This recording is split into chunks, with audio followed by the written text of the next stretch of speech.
So you've been wondering, why clouds taste like rain? It's not like you're eating clouds, but somehow you're getting a hint of that fresh, wet, earthy flavor. Maybe it's the universe trying to tell you something. Imagine if you took a big bowl of water, put it in the freezer, and then somehow turned it into a fluffy pillow. That's basically what a cloud is, just water, frozen in the air, waiting to fall as rain. But wait, how does that taste? You can't actually taste a cloud, but when you drink rainwater, you're tasting the same stuff that was in the cloud. It's like drinking a cloud, but in liquid form. So, when you're out in the rain, and you taste that fresh, crisp, slightly metallic flavor, you're basically tasting the same stuff that was floating in the sky moments ago. It's like the sky is whispering, "Hey, I'm here." And that's why some people say clouds taste like rain. It's not magic, it's just science, and a little bit of weirdness, like the universe trying to give you a snack. So what exactly are we talking about? Well, clouds are basically giant, fluffy piles of water vapor that float in the sky. They're like the snack-sized version of the atmosphere, but way more boring. And rain? That's just water falling from the sky because it's too heavy to stay up. So when people say clouds taste like rain, they're not talking about licking the sky. They're talking about how the air around clouds and rain feels in your mouth. Like when you eat a lemon, your mouth gets sour. Except with clouds, it's more like a weird, slightly salty and totally confusing flavor. So, to break it down, clouds are made of water droplets that are so light they float. When they get heavy, they fall as rain. But before they fall, the air around them can feel a little different, like it's got a weird, airy taste. Kind of like how a lemon makes your mouth feel different than a banana. But here's the kicker. You can't actually taste clouds or rain. You can only taste the air around them. So when someone says clouds taste like rain, they're basically saying the air around clouds feels like rain, which is kind of like saying the air around a lemon feels like a lemon. It's a weird taste, but it's real. So to sum it up, clouds are fluffy, rain is water falling, and the taste thing is just your mouth reacting to the air around them. It's like a flavor that only exists when you're imagining it, which, honestly, is kind of magical. You think clouds are just pretty? Nah, they're like the weather's secret snack drawer. Every time it rains, you're basically eating the leftovers of a cosmic snack. Imagine if your fridge had a party and you didn't show up. Clouds are just waiting for you to come take the rain. They're like the universe's version of a waiting room. Cloud of the weather's way of saying, "I'm here, but I'm not ready to rain yet." Until you're just waiting for the snack to arrive. So next time it rains, think of it as the universe giving you a snack. You're not just getting wet, you're getting a cosmic treat. You don't have to like it, but you should at least care a little. Because rain is the universe's way of saying, "I missed you." Okay, so clouds are like giant cotton candy in the sky, but instead of being sweet, they're basically a giant water balloon waiting to burst. You ever had a cotton candy that got wet? That's basically what happens when a cloud rains. Back in the 1600s, people thought clouds were made of steam. Like, they were trying to make sense of the sky and said, "Oh, maybe it's just hot air rising from the ground like a steam train." Then in the 1800s, scientists realized clouds were made of water vapor, like the steam from your kettle but in the sky. They even made a whole science out of it called meteorology, pretty much like weather yoga for the brain. In the 1900s, we started using airplanes to study clouds. Like, we flew through them and got wet. It was like a sky version of a car wash, but with more drama and less soap. Today, we use satellites and sensors to track clouds. It's like having a bunch of giant eyes in the sky, watching for rain and telling us when to bring an umbrella. Sort of like a sky babysitter with a bad sense of humor. So yeah, clouds are basically the sky's version of a water balloon. They hold the rain inside until they can't hold it anymore, and then boom, rain happens. Nature's got a sense of humor, I swear. So, clouds are just big piles of water droplets, like a really, really humid sponge. And when they get too heavy, they just drip down as rain. But wait, how do you even taste a cloud? You can't lick the sky, so we just imagine it by tasting the rain that comes from it. So, clouds don't really have a taste, but the rain that falls from them does. It's like saying, "Hey, the sky's got a flavor, and it's called rain." In the end, clouds are just water's way of saying, "Hey, let's make some rain." And we get to taste that message, okay? So first things first, you gotta have some water up in the sky. Like, way up high, where it's super cold. Yeah, like the kind of cold that makes your breath turn to ice. That's where the magic starts. Now, that water isn't just sitting there doing nothing. It's actually evaporated from the ground, like from lakes, rivers, or even your shower. So basically, you're drinking water that's been up in the sky for a while. But wait, not all water evaporates. Some of it stays on the ground, but the stuff that goes up, It's like a lazy trek to the sky. It's not a race, it's more like a slow walk with a really cold destination. Once it gets up there, the air is so cold that the water droplets start to stick together. It's like when you're in a really cold room and your breath makes fog. But this time, it's water droplets clumping up in the sky, and that's where the cloud starts. It's like a giant, squishy pillow made of water, but instead of being soft, it's actually pretty heavy, and it's going to want to come back down to earth. That's where the rain comes in. Okay, so now the water droplets are getting squished together in the cloud,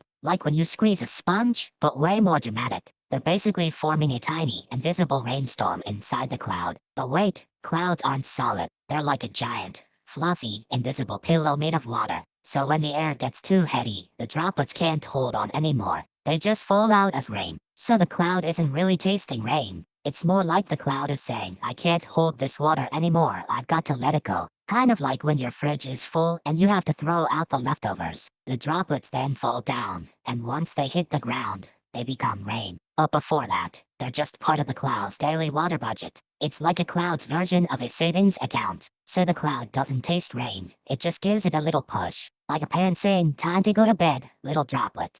Okay, so the clouds are like a giant sponge, right? But then they get too full, and they just can't hold it anymore. So they start to drip, like when your favorite hoodie gets too wet and you have to wring it out. And that's when the water starts to fall down as rain. But here's the twist. The water doesn't just fall straight down. It starts to swirl and spin, like when you spin a bucket of water in a circle and then let go. So the rain isn't just falling, it's actually spinning down like a vortex, which is why sometimes you see those little whirls in the rain when it's really heavy. And that's how the clouds turn into rain. It's like a giant slow-motion sponge being wrung out, but with a sprinkle of physics and a lot of swirling. So in the end, the clouds are like your favorite hoodie, too full, too wet, and just gotta let it all out. And that's how it all starts to fall as rain. So here's the real science, and it's basically like magic. Water vapor in the air gets cold, turns into tiny droplets, and then those droplets get heavy enough to fall as rain. But wait, the question is about taste. So, if clouds are made of water,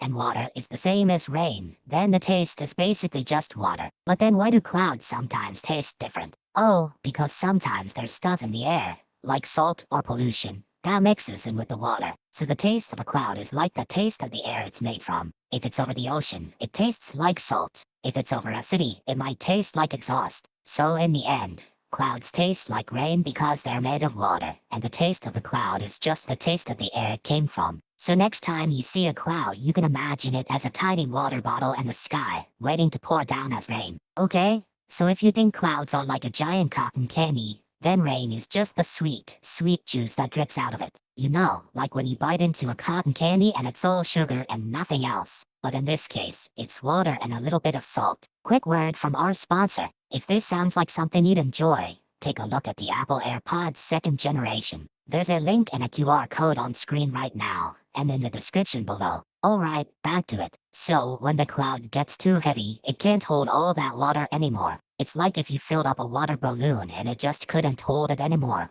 Boom, you've got a water balloon explosion, and that's rain. And the salt? Well, that's like the extra sprinkle on your cotton candy. The salt comes from the ocean, and it gets carried out with the water, like a tiny vacation for the salt particles. So, in the end, rain is just the cloud's way of saying, I need a vacation too. It's like if clouds were humans, they'd go on a trip and come back with a little water droplet souvenir. So next time it rains, just imagine you're tasting the cloud's travel journal. All water, a little salt, and a whole lot of drama. So here's the thing, you don't taste clouds, you taste rain. But how? Well, the water in the clouds is super tiny, like little tiny water balloons. When they get too heavy, they fall down as rain. So it's not the cloud you're tasting. It's the rain that used to be a cloud. Imagine you're holding a big bowl of soup, and the soup is made of millions of tiny droplets. When the soup gets too heavy, it spills out. That's the rain. The soup was the cloud, but you only taste the spilled part. So the cloud is like the soup, the rain is like the spilled soup. You don't taste the soup, you taste the spill. Which is kind of like, you don't taste the sky, you taste the sky's tears. But wait, how does the rain even get to your tongue?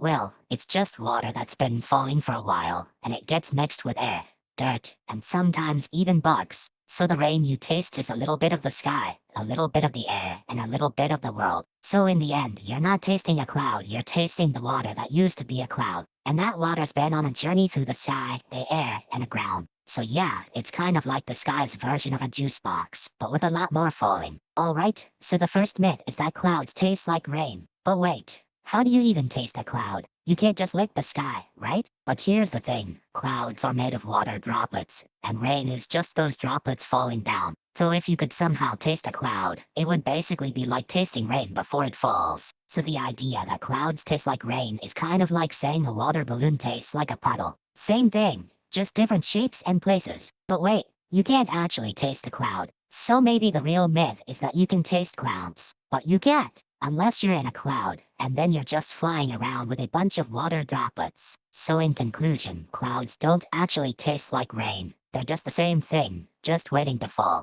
And if you want to taste rain, just drink some water. It's basically the same thing. Okay, so the next myth is that clouds are like giant sponges soaking up the sky. But here's the thing, clouds are made of water vapor, not liquid. So they're more like invisible fog, not a sponge. You could say they're like the sky's version of a humidifier, but not the kind you stick in your room. This is the kind that's stuck in the atmosphere, waiting for the perfect moment to rain. So when you see a cloud, it's not storing rainwater like a sponge. It's just water vapor hanging out, waiting for the right conditions to turn into rain. So no, clouds aren't like giant sponges. They're more like the sky's version of a lazy puddle, just waiting for someone to tip it over. So if you ever thought clouds were sponges, you're not wrong. You're just wrong in the way they work. And that's okay, because even sponges can be misunderstood. So you're like, wait, clouds taste like rain? And I'm like, hey, you're not wrong. But here's the thing, every time you open a window, you're basically having a mini rain party in your face. That's where this whole clouds tastes like rain thing starts. You know how when you're in a car and it's stormy and you're like, oh no, not again. That's your body saying, hey, I'm getting a little wet. But also, this is a nice smell. It's like your nose is doing a little cloud tasting test. And then there's your coffee.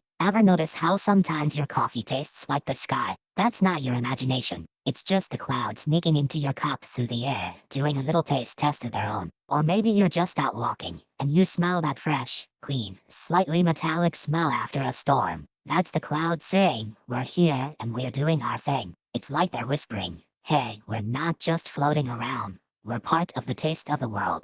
So yeah, clouds taste like rain because they're basically the taste of the sky. And you're just the lucky person who gets to taste it every day without even knowing it. That's the whole thing. Okay, so I tried to make a cloud in my kitchen the other day. I used a bowl, some ice, and a bunch of glitter. It looked like a really fancy dessert. It looked like a cloud, but when I took a sip, it was like drinking a puddle of glitter and cold water. Not the best taste, but hey, it was a cloud. So, I tried adding more water. It looked like a cloud made of jelly. It was weird, but I could tell it was ready to rain. Then I poured some water on it. It started to drip like a real cloud. And guess what? It tasted like rain. Sort of. It tasted like a soggy snack. So yeah, making a cloud in your kitchen is a lot like trying to make a real one. It's messy, it's weird, and it's kinda like a science experiment with glitter. So, the most extreme cloud ever? It's like if a cotton candy got into a blender and then got hit by a hurricane. This cloud was so heavy with water, it started raining before it even touched the ground. Scientists measured it and it was like, wow, this cloud is so intense. It's basically a tiny storm with a side of drama. It rained so hard, they had to build a whole new weather report just for it. This cloud was so powerful, it made the air so cold,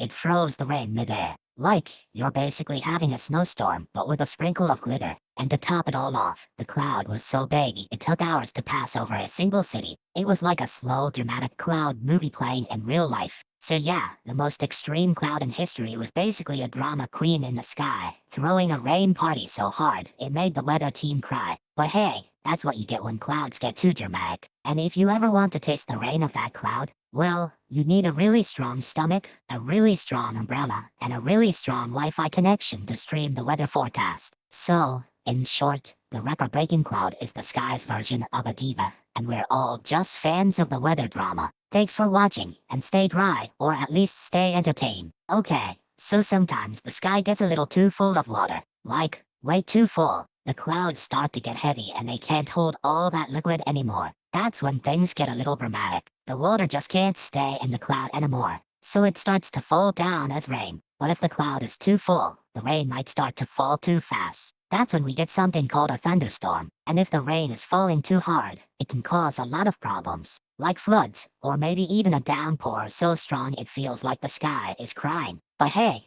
That's just the clouds being dramatic. So yeah, clouds can taste like rain when the whole system gets too full. It's like when you drink too much soda and your stomach starts to feel weird. The sky just can't handle it anymore. But the good news is, the clouds never really give up. They just take a break and wait for the rain to stop. Then they're back to their normal, fluffy selves. Just like you after a big meal. So yeah, clouds are basically giant sponges, but they're also kinda lazy. They don't want to rain unless they have to. And when they do, it's like they're throwing a party and everyone shows up at once. But here's the catch. When clouds finally decide to rain, they're not just throwing a few drops. They're like 1,000 tiny water balloons all popping at the same time. And that's why you don't get a steady drizzle. You get a sudden downpour, like the sky's been holding its breath and finally lets out a big sigh. So the clouds are like, I'm not doing this for you. I'm doing it because I have to. And you, my friend, are just the lucky recipient of their mood swings. So next time you see a cloud, give it a little respect. It's just trying to be a rainy day hero, but sometimes it's just plain dramatic. So,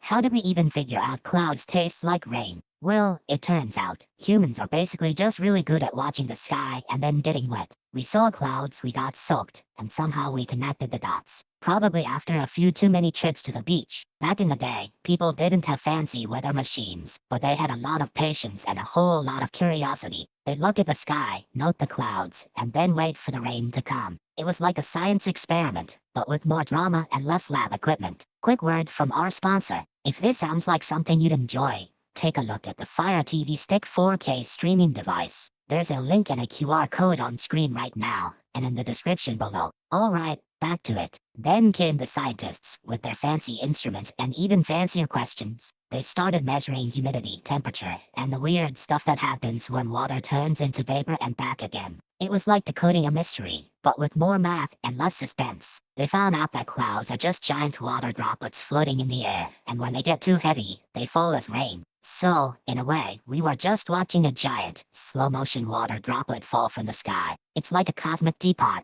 but with more drama. And then, of course, someone decided to taste the cloud, probably after a long walk in the rain and a few too many questions. So now we know, clouds taste like rain, and rain tastes like the sky decided to cry. Pretty cool, right? Before you go, if you enjoyed this, please give it a like, and subscribe so you don't miss the next one. And tell us in the comments what you'd like us to make next. We read every single one. Thank you so much for watching.